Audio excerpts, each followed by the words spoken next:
Great pleasure to introduce the guest speaker for our Lent lecture series here at St. Peter's. So we've been doing these simple soup lunch, inviting a guest speaker, and we have a very special guest today, my friend Gary Tyler, who I don't need to, he'll tell his story.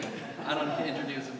But I will say this. So Gary doesn't self-identify as Christian or religious in any way. But after getting to know him, I would have to say, and I hope you're all right with it, you are one of the most Christ-like people I know, and inspire me to be a better Christian, to love others as you love people, the way that, you're an inspiration.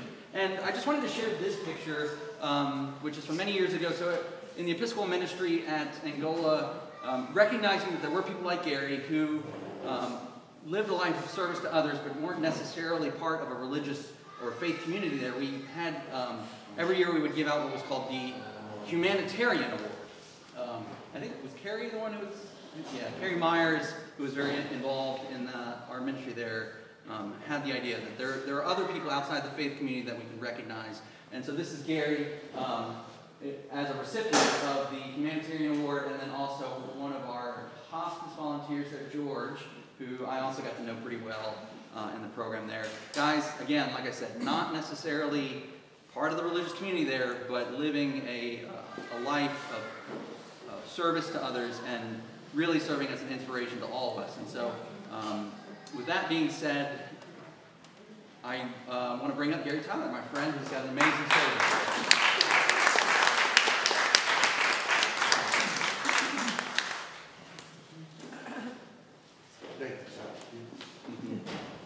All right, before I begin, I want to just make this quite clear.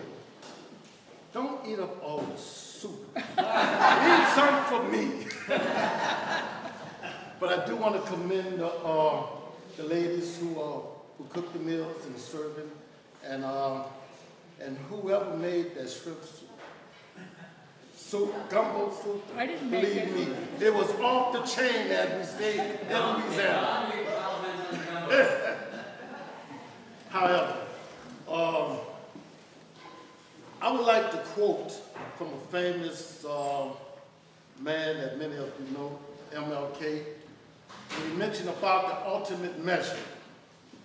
When he said that the ultimate measure of a man is not where he stands at a time of comfort and convenience, but where he stands at a time of challenges and controversy. Amen. I stand before you as someone who painstakingly went through those challenges as well as controversies and adversities. And I want to share my story with you, even though I can't totally express to you the totality of what I've been through, but I'm going to give you caveats of it to let you know how I was able to endure the adversities that I've been through. Standing before you is a former death row / juvenile lifer who spent 41 and a half years in prison for a crime he didn't commit. Imagine having to one day, and I'm saying this to you mothers because I look among me and I see that many of you not only have children, but you got grandchildren and great-grandchildren. So this story is directly at you all, because if my mother was alive today, my mother would be 97 years old. My mother thought that she was going to live to outlive her mother, who was 97 years old when she died. Waking up one morning as an adolescent, looking forward to going to school, despite the conflict, the racial strife that was taking place at the school, I looked forward to going to school. And it was a combination of things. It was education, but also getting up in the morning looking good for the girls. And but that particular morning, October the 7th, 1974, was no different from any other day. And having to step off the bus and not being on school grounds, 10 minutes, my name, along with another youth name, being announced over the intercom to report to the principal's office. That's never good. Of course, never good when you hear your name over the intercom. I knew that something was wrong because the previous Friday there was a football game where there was a riot broke out. And thanks to a lady named Miss Nancy Lemoyne, who was a counselor who specifically came to Destrehan High School to try to bridge the gap between whites and blacks, she took a great deal of interest in her job as well as me. Because I became one of the vocal students at the school, because I had a lot to say. I mean, when you're young, believe me, you think you know everything, but really you don't know much of anything. But you feel, though, that you know a lot. And I was always vocal, and not knowing at the time, by being overly vocal, I was being offensive to certain people, like the principal, the vice principal, and certain teachers. And I was just only mainly speaking to what I witnessed, what I knew, and also what other students told me. So I was mainly airing out their complaints along with mine. Now, when you're young, you really don't too much have a filter. So you say something that can be quite abrasive, and that's how it was. But also, I had a speaking impediment. But when I go to talking, it's like it goes away like Mill Tillis. When you try to talk to him one-on-one, you couldn't understand a word he said. But when he get up in front of a crowd and he sing, it's like the man never had a problem whatsoever. But I had a speaking impediment back then. And I guess that was one of the ways that I was able to express myself among the students and also the faculties. Nonetheless, I was called to the principal's office. And I went there wondering what it is this time that they're going to question you about. What is it? You got this feeling that something is up. So I went to the principal's office, and as I was going inside the room, I see this guy that I know named John Lee. Him and the principal were having words back and forth. And the principal threatened to say, if you don't leave school grounds, I'm going to have you arrested. So the guy left. And the principal saw me, and he said, Gary, come in my office. You know, my heart got heavy. What's going on here? Because I know I didn't do anything. You don't have to do anything to feel a heavy heart. You understand? But I knew something was up. So I went in the office, and the principal told me this. Listen what the principal told me. Gary, I am suspending you for 3 days because I got reports from your teachers that you was causing problems in the classroom and that you never showed up. So when he said that, I said, wait a minute. How can I cause a problem in the classroom if I'm never there? So he said, you know, when I said that, he knew that I caught him in a lie. But of course, he wasn't going to admit that. So he told me, well, I am suspending you from school. So I need you to leave the school grounds. So I said, just like that. He said, yes. I said, you're going to give me a slip to show that I was suspended? He said, yes. So he told the secretary to give me a suspension slip. I got that. I got my stuff, and I left. I'm thinking, okay, I got the day off now. I'm put out of school. I got 3 days. So how I'm going to explain this to my parents is on a Monday. So I said, well, my day is not starting off too well. So I get home. There's a friend who had just got a job out there on the riverfront, and his family lived in New Salt Peak, and he wanted me to come with him where he could get change of clothing because of the job that he got. And also, his girlfriend just had a baby, so he was, he wanted to live up to his responsibilities and things like that. So I kind of, begrudgingly, like I just got home, I just want to relax. But, of course, this is my friend, so I obliged and I went with him. So we hitchhiked from St. Rose all the way to New Salt Peak. We went to his mother's house, got change of clothing. We got back on the river road, and we got a ride from a school teacher that was a PE teacher from New Salt Peak Elementary. He told us he was going no further than a store called Red and White. So we said, okay. From there, we'll get back on the river road and hitchhike. So he picked us up. He brought us there. We got back on the river road, and as we were out there hitchhiking, an unmarked police car drove up and stopped. And the police officer there, we knew, everybody knew a particular police officer that always comes to him every day. Whether he's good or bad, but this one here was bad. He always harassed us. And what was so ironic about it, this guy was a decorated Vietnam veteran, where he won the medal, the Medal of Honor and the Purple Heart. He lost the arm and he lost the leg. But the way this guy got around, like, he had no disabilities whatever. He jumped out the vehicle, forced us against the car, patted us down and everything, went to the guy's bags, and told us to get in the vehicle. So we got in the car, and he turned around because I knew he knew me because I knew him. Because I was one of the ones that he harassed a great deal. So he said, Gary, what you doing out of school? And immediately I had my slip with myself. I was suspended. He said, well, what you doing? I said, I was headed home. And he asked the guy, Louis Smith. Louis Smith told him that he didn't go to school, that he was a grown man. He was 19 years old. He got a job.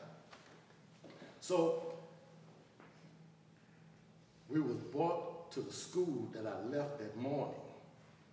It was later that afternoon when they brought me and this guy to the school. So he drove us on the school grounds, and they saw the assistant principal. And he asked the assistant principal, John Smith, are we the guys that was causing problems that they reported on? So the guy looked and said, no. He said, Gary Tyler was suspended this morning, and he should be on school grounds. So that's when the officer told me and Smith to get out his effing car. So, as I said, the young guy didn't have no filter. I said, you're not going to bring us to St. Rose? You picked us up. I mean, some people may say it's humor, but it didn't rub. Sometimes it could be abrasive where people don't like it. So, but then they say it was being a smart aleck, especially in the South. We got out of his car. So now we debated whether we should go back on the river road and hitchhike to go to St. Rose or catch one of these buses that, they're going to be bringing the kids back home because they was letting schools out. So we decided, well, it'd be easier to go get on a bus. They're going back to St. Rose. That was a mistake. But we decided, soon we got around the building, it was, they had separated the blacks and whites. The blacks was lined up at the gym, and the bus was coming in, and it was putting the kids on the bus.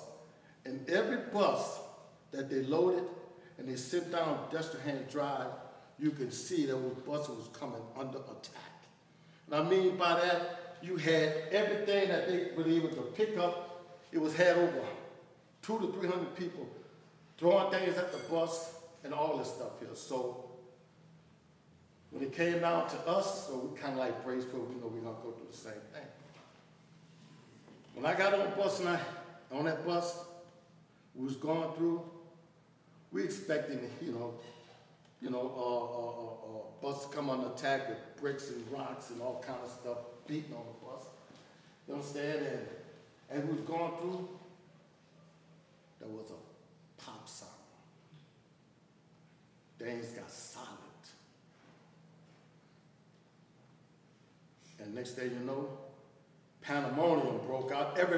The kids on the bus, they went to screaming and howling and started rushing toward the front of the bus. And the bus driver, he was an auxiliary police officer for St. Charles Parish. So he stopped, you understand? Because he heard the sound too. And he thought somebody was shooting at us. Just like people on our side thought, say somebody was shooting off the bus. So he got off, officers ran and told him to get back on the bus and to park it on a vacant lot. So he did that, and they got us off one by one. They got to me, they patted me down, and I had to jump across the ditch into a vacant lot. And I had a cousin, well, in which case he's still with us. He was about the third or fourth person behind me, and when he was getting off the bus, they patted him down, and they told him to get on the side. So when I turned around and I saw that he was getting on, they were putting him on the side, I asked him what was going on. He told me that they were arresting him because he had a .22 bullet with a chain around his neck. And that's when I said that there's nothing illegal about that, because I got one. He didn't tell me anything. And I said, Sarge, I said, you didn't tell me nothing about what I had. That's when he told me to come back across the ditch. And as I moved to go across the ditch, that's when officers drew their pistols down on me. And I looked, and I put emphasis on being young. We don't understand the errors of our ways. We put ourselves in uncompromisable positions to where we put ourselves in danger. When the officers drew their gun on me, I went to arguing, I went to fussing, I went to cursing, and I went to tell them, if you shoot me, I'm gonna sue you. If they shoot me, the bullet gonna kill me, because I was a puny little guy. So I'm arguing with them, and they telling me to get back, and I'm trying to tell them that the officer told me to jump across the ditch. The officer wouldn't confirm it and stuff like that. So, and you saw me back then, I was this high. I didn't weigh no more than probably 90, 95 to 100 pounds. Little old guy, you look at it, I mean, it just blow me like you probably go like that. An officer came up. This officer must have been about 6'4". He came up and he said, "What's your problem, son?" And my response was that, "I'm not your son, that I have a father." And he didn't like that. He looked at me and he grabbed me by the breeches of my pants in the back and hoisted me up, and he said, "You are under arrest." And he put me in his vehicle. So I'm thinking, okay, I'm under arrest, they're probably gonna release me after everything's clear up. They transported me to the substation. They had the kids, they put the kids back on the bus and transported them there, and they was coming out one by one, searching them down, and they got me out the vehicle, they brought me in the back room. Me and the guy, Uric Smith, because they had arrested him because he told the officer, him and another guy, that the officer was an Uncle Tom. And when they went to find out a police report, they got to me and asked me my name, how old was I? I said I was 16 years old. And the officer stopped, and the officer said, "Why didn't you tell me you was a juvenile?" And I said, "Well, you didn't ask me." And he went to hollering at me, cursing me out. And that's when this officer, the very officer who brought me to the school, and left me there. He came in and he saw me and the guy, and he walked in and he said, "Why didn't you go home the way I told you?" I said, "We was headed home, but we decided to catch the bus." He said, "What happened?" I said, "I don't know." Well, he said, "Well, yeah, you know what happened. You was on the bus." And I looked at him, I just knew that this was going to turn out bad. So he went to hitting on me. And when he went to beating me, other officers joined in. He asked the officer for something to beat me with. The officer gave him a flapjack. Many of you know what a flapjack is. And he went to hitting me. He went to hitting me. And the more he hit me, the more it hurt. I went to screaming out of pain and everything. And that's when another officer came in and said, "People could hear you out there. They can hear what's going on in the back room." And you know what was in the next room in the lobby? It was mothers that come there to get their children. And can you imagine the mothers out there and they can hear what's going on in this room? They knew that someone was being beaten and had to be a child. And they stopped, and 2 or 3 of them picked me up, and they went to marching me out the room. In order to get me to the back room, we had to go to the lobby. And do you know, when they brought me out that room, do you know the first person I locked eyes with was my mother. I saw the petrification on my mother's face. This was a time that my mother, as a child, always depended on their mother to be there for them. My mother was powerless. My mother couldn't do anything to help me. My mother pleaded and begged the officers, you understand, could she get their attention to talk, and they ignored my mother. And one hollered that I don't want to hear nothing until I find out who killed my cousin. And my mother was hollering, "Please, officer, can I talk to you?" They brought me in the back room, and they proceeded to beat me and beat me and beat me. And they used all kinds of tactics to try to find out that I know anything that happened on the bus. And I kept telling them, I don't know anything. They came to me and said, "Well, sign this." I said, "I'm not going to sign nothing." "Well, sign to say that you don't know anything." I mean, even as a kid, you watch so many cop stories and they tell you, "Oh, sign to get an attorney." You know? So it's not like I was an airhead. At least I know something. All right? And they said, "Well, just tell us that you did it, and you would just only get 21 years in the juvenile institution, you'll be free." I said, "For something I didn't do." So they came back and started beating on me again.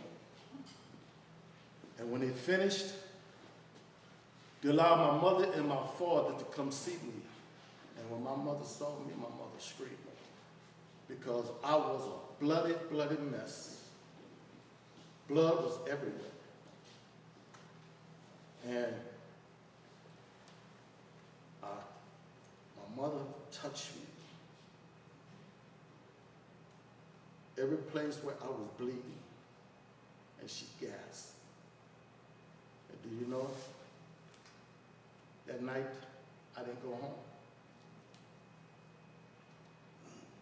The following day, they charged me with first-degree murder.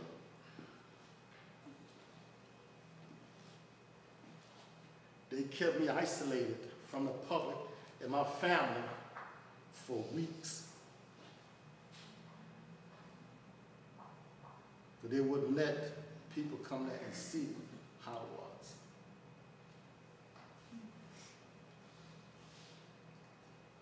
set a trial date. They tried me for first-degree murder, convicted me for first-degree murder, and I was automatically sentenced to die May 1st, 1976.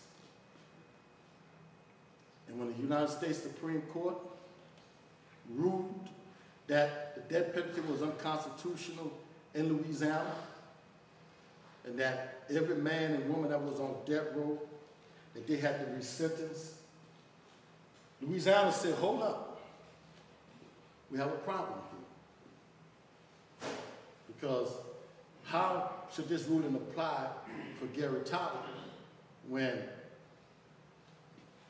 as a youth, they don't have the rights as an adult? They don't have plea bargains. So his conviction should stand, and we should proceed with his execution. For several months, my attorneys don't have to ring back and forth with the courts before the courts come back and say, no, the retroactivity apply in his case.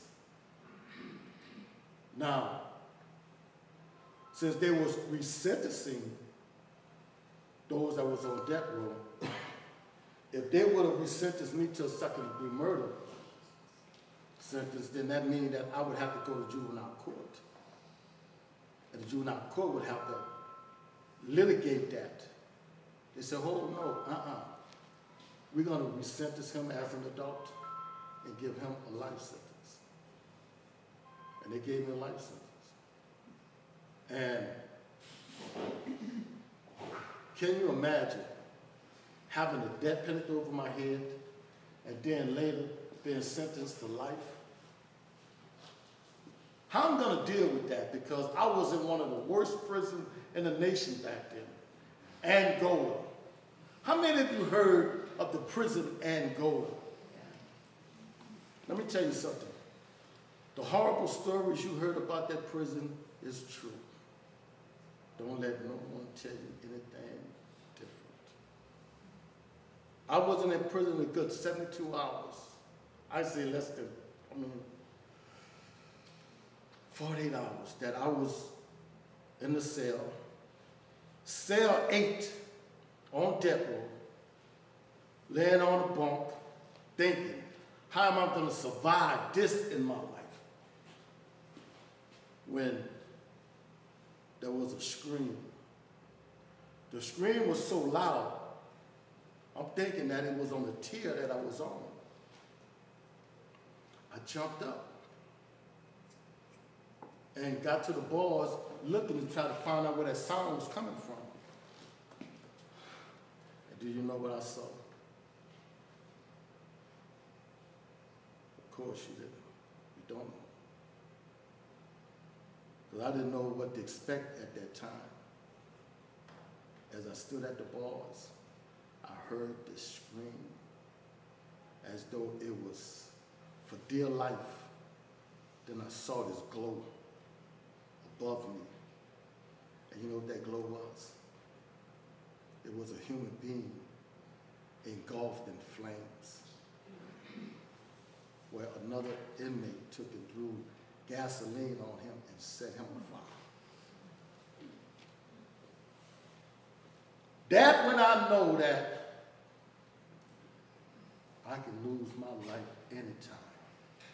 Being in that cell behind bars didn't protect me. Didn't protect me at all. I was afraid that anything would happen to me. Especially when you had crooked guards that was opening the doors of prisoners and letting other prisoners go in the cell and kill other prisoners, stab other prisoners, attack other prisoners. Little old me, I know I wasn't no match for anyone. If you look at me now and look at me back then, you say, wow, if that's the same person. But I was this little kid among guys that when I looked at them, they was like giants. It's like they was built for war. They was designed for war. You look at their body, they had scars, ugly scars. They was like gladiators. And I was afraid of those guys. Little old me, who thought I knew everything in the world, you understand, smart by the mouth. When I was among those men there, you could very hear a whisper. Because I know those guys was dangerous. Those guys was in maximum security for killing other prisoners, for raping other prisoners, for maiming other prisoners. And some was in there for attacking guards. And how am I going to deal with this? I'm in the midst of wolves, individuals that could tear me apart. But little did I know that I had not only one, I had multiple angels watching over me. Those men that I was afraid of was my guardians. They were my protectors. Those men gave me the best of themselves.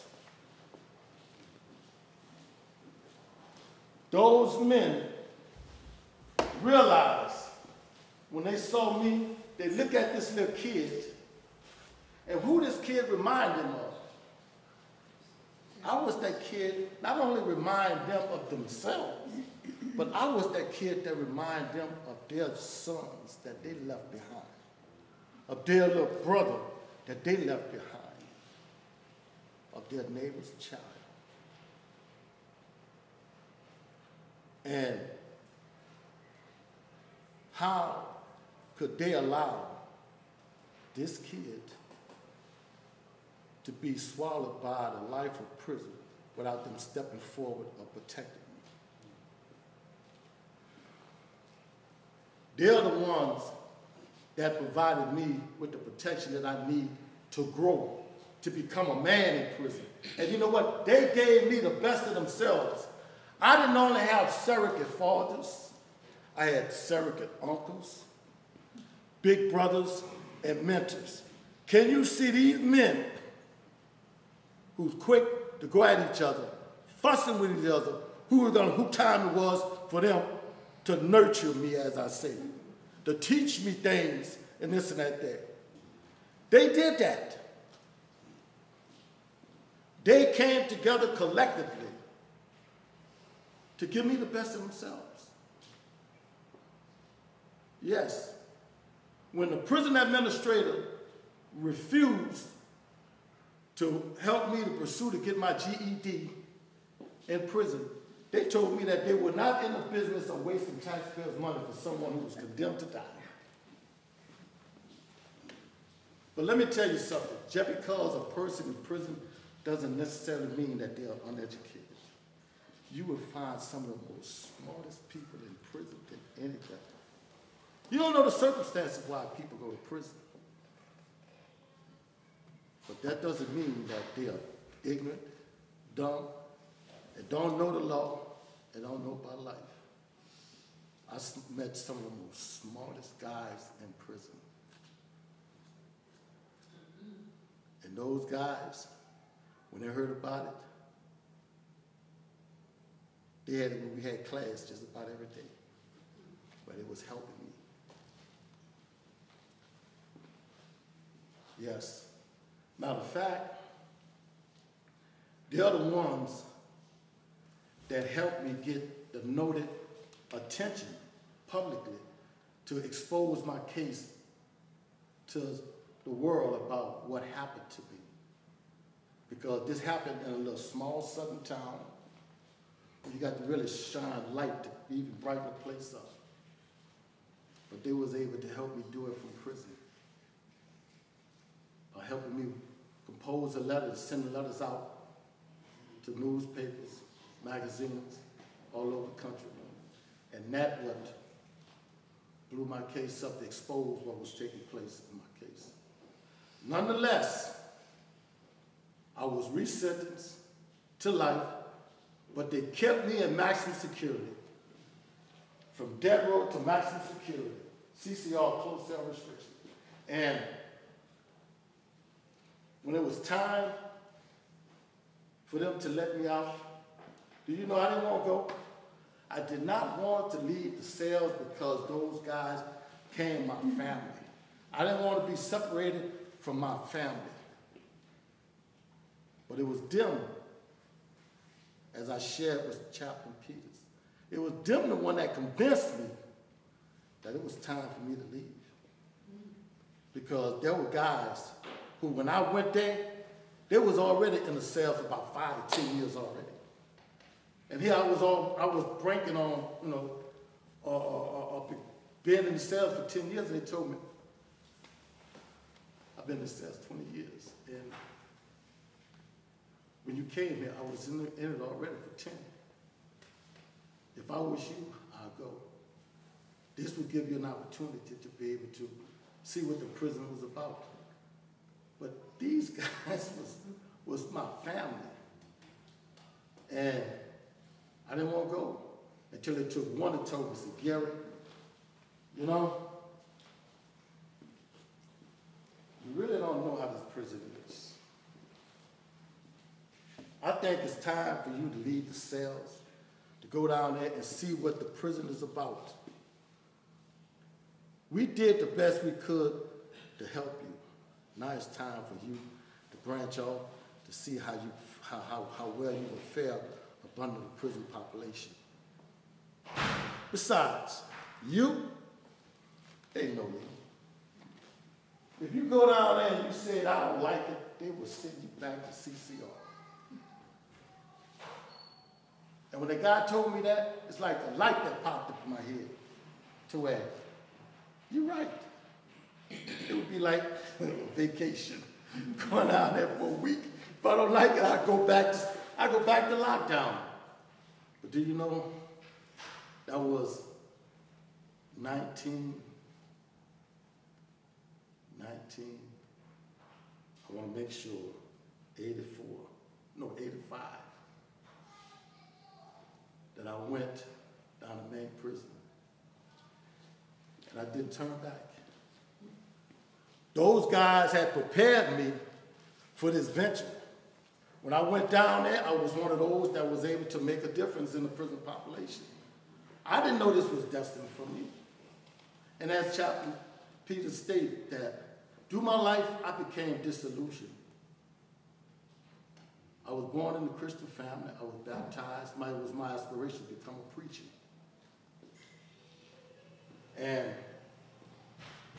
But you know, when you grow up, when you learn things, you go to question about a lot of things. Why me? Why forsaking me, a kid? And I renounced my faith of being a Christian. Then I tried to become a Muslim. Then I wasn't too satisfied with that. I renounced that. And I realized that, wait a minute, I'm running in circles. Why should I try to run from one religion to another when I could become a truth seeker? You understand? Why can't I be one of those that aspire to be right in life and not question an individual's fate? Not get off into this war about what religion that's better than each other, because we had different denominational groups in prison. And I didn't want to get off into that. My fight was trying to get out of prison. You know what I'm saying? Not to get in anyone's religious spat. So I decided that, hey, wait a minute. I don't have to be a member of anyone's church to be spiritual. I don't have to become an ordained minister to try to prove my belief.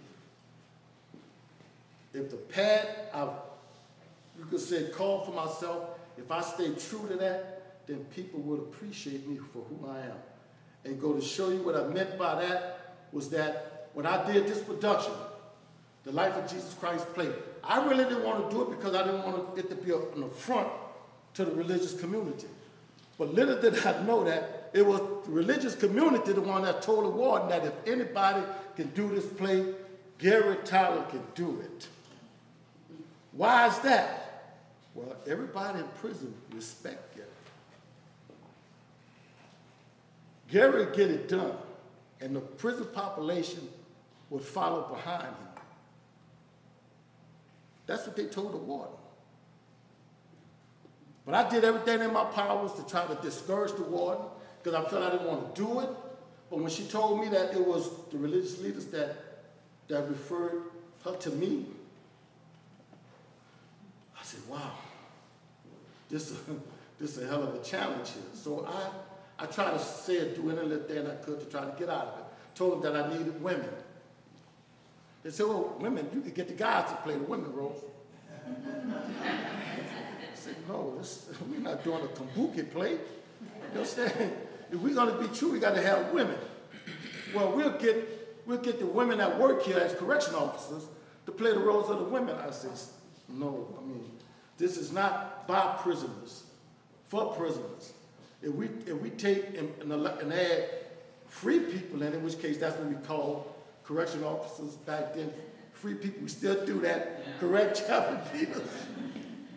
And I said, no, I said, I need women. And I'm thinking, I said, where are we going to get women from? I said, LCIW, St. Gabriel. They looked at me like, you can see the expression on their face. You got to be out your mind.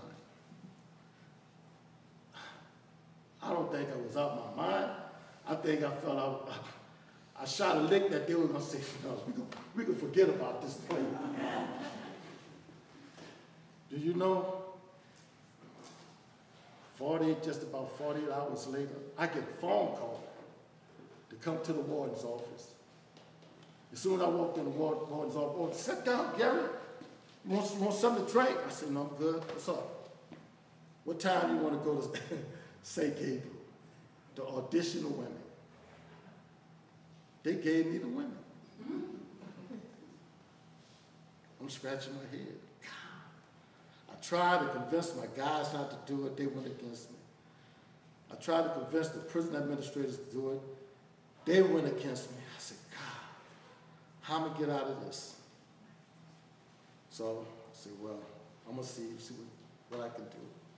I went there, and I'm going to tell you something. Women, I'm telling you, women are strong under circumstances. Whatever man feel that a woman is weak, something is wrong with him here. Those women, I'm going to tell you, I was a power lifter in Angola, heavyweight. And when I went to LCIW, I felt intimidated by the women. Them women boast, them women talked, until they almost convinced me that they were going to make my men in my organization look small. That they was, matter of fact, they were told me that they were going to eat their lunch. So I was like, wow. These women, the way they talk, like they're serious, like they mean it. So when I went back, I shared that story with them. And I drove them. I said, starting today, it's going to be mandatory that each and one of you learn 2 to 3 roles. I had guys in the production that knew the whole play. The women roles as well as Jesus' role, John the Baptist, and all of that. But I had one problem. None of them didn't want to play Judas.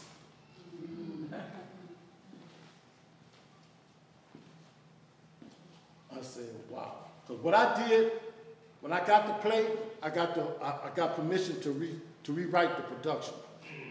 I rewrote it, and I took a lot of it out. And I went back to the Bible, you understand? And I added some of the things that was in the Bible, and I said, wait a minute. I said, Judas just had a cameo appearance when Judas was one of the most pivotal force back then, character, and you understand? And so what I did, I added a monologue in there with Judas. But no guy wanted to do it until I called them all together. I used to always lecture my group about an hour ahead of time to prep them up. I could sit there like, man, when you ever going to shut up? You know, what you say? Oh, nothing. Okay, I thought I read your mind. I used to always clown with him. Until, you don't mind. Until one night, I called them all up there, and I said, listen. I said, let's have a talk. I said, I know everybody want to challenge all these roles in here but Judas. But what makes you think that Judas' role is any different from anybody else?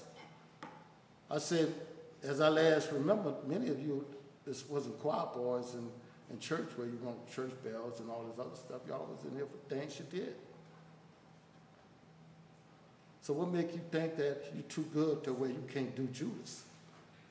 And I said, when your parents brought you into this world, they gave you the best of themselves.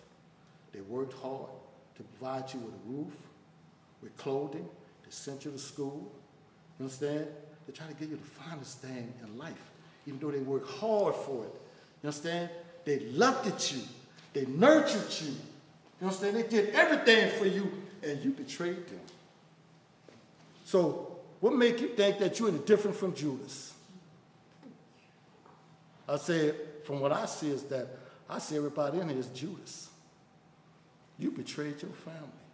You betrayed your neighbors. They went to thinking. And you know what? I had over a dozen guys want to challenge the rope, but I only just wanted two. I just wanted two. You know? The head guy, they gone for the understudy. And they battled. Matter of fact, I started off with they had, you understand? I'm like, okay, I'm gonna let you take and compete for it. And I got two out of all of them that was competing, and I let them battle for who was gonna be the first. And I decided on Lavelle Tolliver. So he did it. But that was an educational experience for most of the people in there, because I told them that if we're going to do this play, we're going to do it right. You understand? We're going to give everybody equal opportunity to take and challenge each other role. You understand? And I bring that up to let you know that if I didn't go through the things that I went through in prison, I wouldn't have been prepared to deal with the things that lied ahead for me, just like doing the play itself. I became very active. I became a house volunteer. And I sat with, I knew over 100-some men that died in prison. I never abandoned my patient. And I'm going to tell you, it's rewarding and also memorable that the people you sat with, once they pass, they transition, you'll never see them again. And each death is different.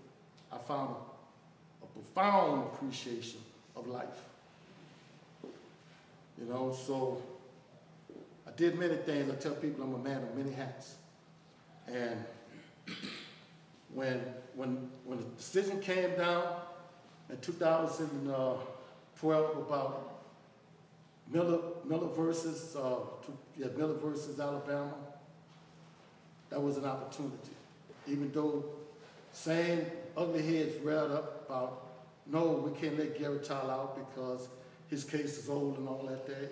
It took 2 years for us to really battle for the United States Supreme Court to say no. It does apply to Gary. And out of 300 men in Angola, at least in Louisiana, I was one of the first ones that exited prison. And my freedom came April the 29th, 2016. That's when I was able to re-enter back into society. Unfortunately, my mother, as well as my grandparents, and some of my siblings passed when I was in prison. But I do commend the prison administrators that gave me the opportunity to go visit my mother in prison. And I'll never forget, the day my mother died, she told my siblings, no matter what, don't forget my child in prison. That's the love of a mother. Thank you.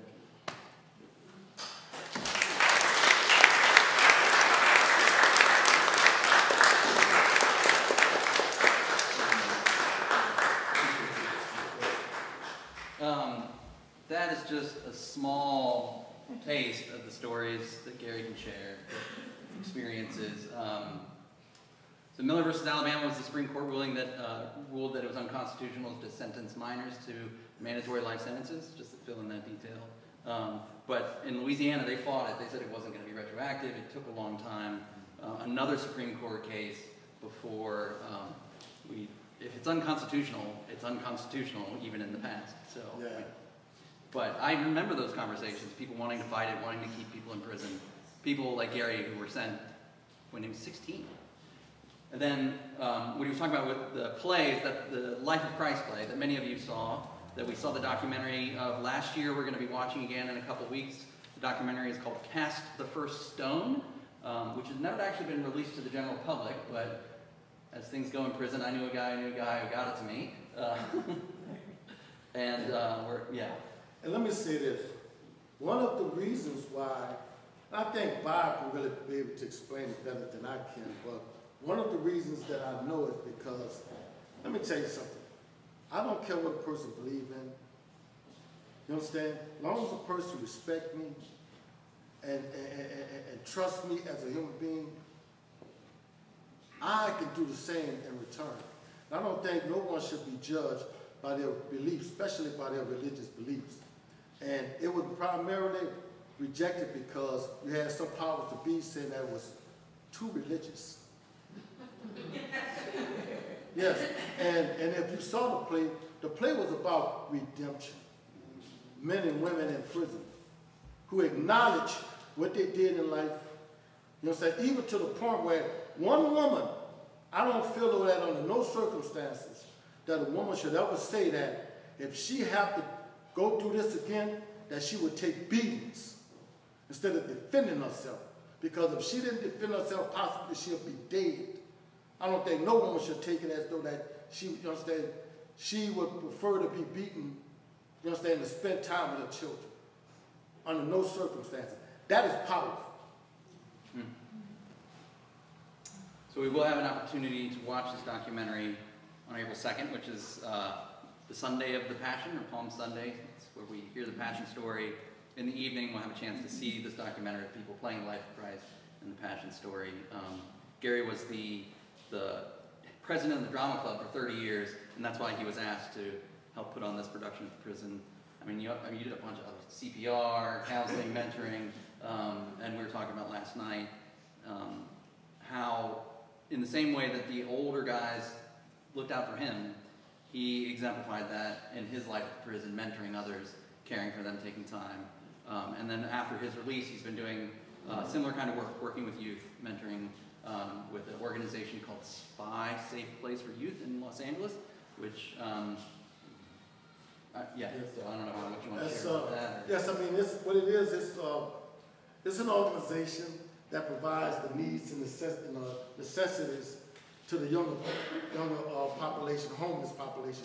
We also cater to those that come from dysfunctional families and runaways. So we do everything we can to try to encourage them to come to the center, but we can try to give them the very necessities that they need to survive.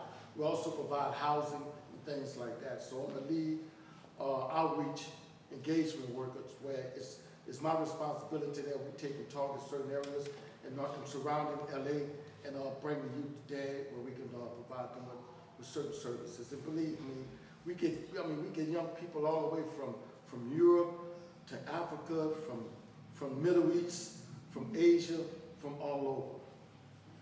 So it's a very enduring job that I do. It requires a lot. You understand? And believe me, my heart breaks every time, especially when young women come in there with children. We work immediately to get them off the streets because we understand about child trafficking and also, you understand, prostitution. So we try to get those young women off the streets immediately, instead to provide protection for them.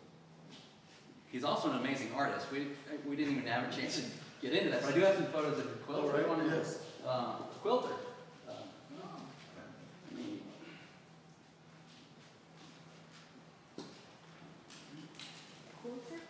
Quilts. He makes, yes. You need a break. I'm trying to put you. No. Did you learn that in prison? Well, I learned quilting in prison, and it was due to the fact that we were wondering what we need to do to raise funds for hospice. And instead of always having to depend on a donation. So we come up with the idea that we're going to make quilts and sell them to the population. And also we're going to make quilts to give to the dying, so when they pass, we give to their families. So we started making quilts and everything. And at least they started along with my idea, but I didn't later start to join that until they got themselves in the juggernaut to where they needed help. And I found out that I really liked it. You understand? And by me being a certified graphic artist, I use the technique of applique into quilting. And so that's what, so I call myself a quilter painter, to where I use fabric as a means of paint to do my designs. So these are some that you sent me last night. Are you working on these right now? Yeah. This piece here with the monarch butterfly, they're going to be designed for an organization in San Francisco called 1,000 Grandmothers. This is an organization of elderly white women who have come together to where every time they have a demonstration or protest, and they knowing how sometimes how belligerent and out of control police officers can get, they are what you would call the barriers between the police and the protesters.